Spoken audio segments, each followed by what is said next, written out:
देखिए हर खबर यहीं पर, सब्सक्राइब कीजिए TV9 भारतवर्ष।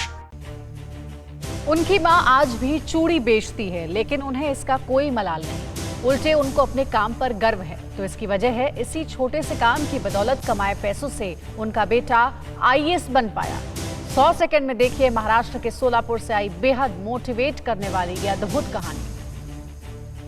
कोई फर्श से अर्श तक कैसे पहुंचता है यह आपने सुना होगा, लेकिन रमेश घोलप ने इस कहावत को चरितार्थ कर दिया है। रमेश का जन्म महाराष्ट्र के सोलपुर जिले के वारसी तहसील के महगांव में हुआ। बेहद गरीब परिवार से ताल्लुक रखने वाले रमेश के सिर से बचपन में ही पिता का साया उठ गया। मां ने हार नहीं मानी, चूड़ियां बेचकर जैसे तैसे बेटे को पाला। वहीं बेटा रमेश आज IAS है। रमेश 10 साल की उम्र से ही माँ के काम में उनके साथ हाथ बटाते थे।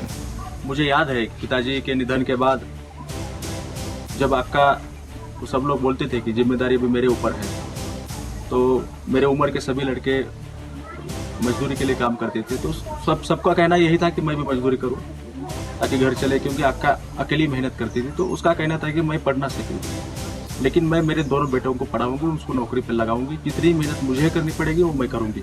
साल 2005 में इंटर की परीक्षा पास करने के बाद रमेश ने 2008 में टीचिंग में डिप्लोमा हासिल किया। शिक्षक की नौकरी की। उसी वक्त शिक्षकों के आंदोलन का नेतृत्व करने के दौरान तहसीलदार के पास जाना हुआ करता था। वहीं से मन में ऊंची छलांग लगाने का ख्याल आया। 2011 में UPSC की सिविल सेवा परीक्षा में रमेश ने 287वीं रैंक को हासिल किया। उसके बाद जब मेरा 1-2 मार्क से D.Ed को नंबर नहीं लगा, उसके बाद में मैंने सेफ्टी सुपरवाइजर का डिप्लोमा करके एज ए सेफ्टी सुपरवाइजर नौकरी की।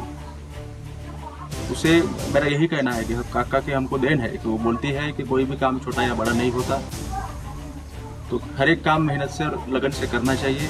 रमेश की कहानी मिसाल है। उनकी मां आज भी चूड़ी बेचती हैं। रमेश की नियुक्ति हाल ही में झारखंड के ऊर्जा मंत्रालय में संयुक्त सचिव के तौर पर हुई है, लेकिन ऊंचाइयों पर पहुंचने के बाद भी रमेश के जहन में अपने पुराने दिन बरकरार हैं। तभी तो वो गरीब और बेसहारा बच्चों के लिए कई सरकारी योजनाएं चला रहे हैं। जरूरत पड़ने पर वो खुद भी उनका भार उठाते हैं। न्यूज़ टॉप 9 रोज सुबह 7 बजे और शाम 7 बजे सिर्फ TV9 भारतवर्ष पर।